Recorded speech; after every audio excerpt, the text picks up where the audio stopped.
Sir Friday को US market में 5% का फॉल हुआ है। अब तो यूएस में पक्का रिसेशन आएगा। चांसेस हाई हैं, पर नहीं आए तो बेहतर है।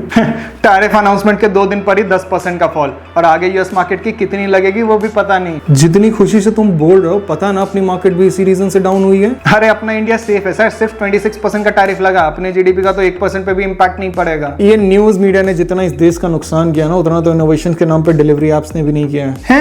मतलब टैरिफ का डायरेक्ट इम्पैक्ट जीडीपी पे कम दिख रहा है, पर इनडायरेक्ट इम्पैक्ट्स का क्या? इनडायरेक्ट इम्पैक्ट क्या होगा? एम्प्लॉयमेंट हिट, एक्सपोर्ट गिरने से मैन्युफैक्चरिंग फर्म्स जॉब कट करती है, और इंडिया में आईटी, एग्रीकल्चर, फार्मा, ऑटोमोटिव जैसे सेक्टर्स मेजर एम्प्लॉयमेंट देती है। और टैरिफ भी तो इन्हीं पे लगा है। और यूएस ट्रेड सरप्लस कंट्री, और अगर एक्सपोर्ट डिक्रीज हुआ तो इम्पैक्ट करेंसी डिप्रिशिएशन, और करेंसी डिप्रिशिएट होता है तो क्या होता है ये हम अच्छे से जानते हैं। Inflation, FIS, selling, trade deficit. पर सर फिर भी टैरिफ तो पूरे वर्ल्ड पे लगा ना, इंडिया पे तो कंपैरेटिवली कम ही है।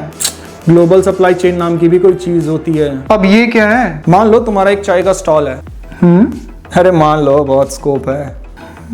तो बताओ चाय बनाने के लिए क्या क्या चाहिए? मिल्क, शुगर, पानी, अदरक, और सबको बनाने के लिए गैस। अब मान लो तुम्हारे शॉप पे जहाँ से मिल्क आता है उसकी भैंस का फूड महंगा हो गया, तो फिर मुझे वो दूध महंगे में बेचेगा। अब सपोज जहाँ से तुम शुगर लेते हो स्टोर के डिलीवरी बॉय की बाइक पंचर हो गई, तो मुझे डिलीवरी टाइम पे नहीं मिलेगी। एग्जैक्टली तो शॉप तुम्हारा चाय का, पर इसकी इंग्रेडिएंट्स अलग अलग जगह से आती है, और अगर इन सप्लाईज में कोई भी इंग्रेडिएंट्स डिसरप्ट हो जाए तो तुम्हारे बिजनेस पे इम्पैक्ट पड़ेगा ना। इसी को कहते हैं सप्लाई चेन डिसरप्शन। और हर एक कंट्री की अपनी एक सप्लाई चेन होती है, जैसे इंडिया चाइना से फार्मा की एपीआईज लेता है, टेक्सटाइल की dyes and chemicals, electronics, chip and sensors के लिए Taiwan and Korea, machineries and auto parts के लिए जापान एंड ईयू। मतलब अगर इन कंट्रीज पे इम्पैक्ट पड़ेगा तो price fluctuation, time delays, inventory issues, in short Indian factories की भी कॉस्ट इंक्रीज हो जाएगी।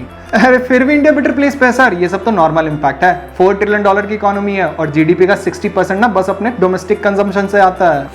ये भगवान, अब बहुत हो गया। अब इंटरनेट को ना रियलिटी चेक देना पड़ेगा, तो कान खोल के सुन लो। क्या खोल के? नास्कॉम की रिपोर्ट है, आईटी इंडस्ट्रीज ऑलमोस्ट $283 बिलियन की रेवेन्यू की है, और इसकी वर्कफोर्स ऑलमोस्ट 5 to 6 मिलियन की है। और इंडिया के टॉप कंजम्पशन ही ना IT industries, banking and finance and health care जैसे सर्विस सेक्टर से आती है। और सर्विस सेक्टर तो मेजर है जीडीपी का। तो तुम्हें क्या लगा गांव के जावेद चौरसिया के 5,000 पर मंथ के इनकम से जीडीपी में इक्वल कंट्रीब्यूशन आती है? मेजर कंजम्पशन आती है अर्बन मिडिल क्लास और अपर मिडिल क्लास से, जो मेजरली है सर्विस सेक्टर के एम्प्लॉइज। हाँ, for your kind information, IT industries के 80 to 90% clients US and EU के ही हैं।